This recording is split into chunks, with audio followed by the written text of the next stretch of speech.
Ang pasimula, siya Berbo. Ang Berbo ay sumasa Diyos at ang Berbo ay Diyos. Oh, bakit ikaw? Diyos pala ang Berbo. Ngayon, tayo pumunta roon sa salitang Berbo. Ano yung Berbo? Salita. Kanino salita? Sa Diyos. Oh, kaya tanong sabi, sumasa Diyos yung salita. Ngayon, yung salita, Diyos din, pagkat sa Diyos yun. Si Kristo ikay salita. Iba yung sinasalita kaysa ron sa salita. Sino ang Kristo? Ang sinasalita. Alin ang salita? Yun sa Diyos, yun Diyos. Yan ang pagkakaiba. Magulong aral ni Felix Manalo, sabi niya, ang salita ay Diyos, pagkat ang salita ay sama sa Diyos. Kaya alam ni Felix Manalo na ang salita ay Diyos, kaso gumuho ang aral niya sa pagiging salita ni Jesus.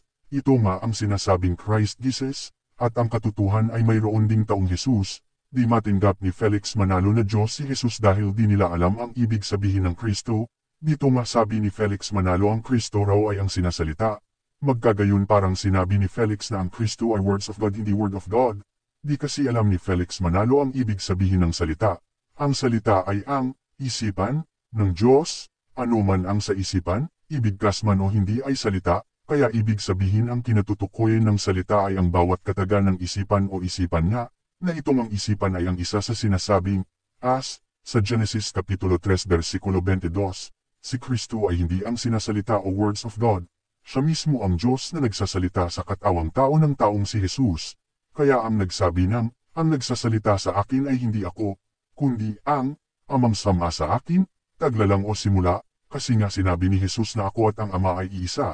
At kaya nga sinabi ni Jesus na, I am the Father, kaya ang tinutukoy ng Jesus na tao nagsasalita sa kanya ay ang Ama, ay ang Kristo.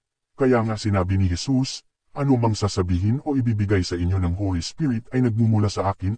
At kaya nga sinabi ni Jesus na ang anumang sa Ama ay akin dahil ang Kristo ay ang salita, o action word, o we, o amen. Kaya nga tinawag si Jesus na amen, ibig sabihin ang bibigkasin niya ay amen, o so it be, at nang mamatay ang katawan ng taong Jesus ay dinala ng Ama ang Espiritu ng taong si Jesus sa kanya, at ginawa niya rin itong Diyos. Kaya nga sinabi ng Jesus na tao, Father, into your hands I commit my spirit. At nang iniakyat niya ng Ama ang Espiritu ng taong si Jesus sa kanya ay ginawa niya itong Diyos, dahil ang taong Jesus ay sa iisang individual sa Kristong Jesus.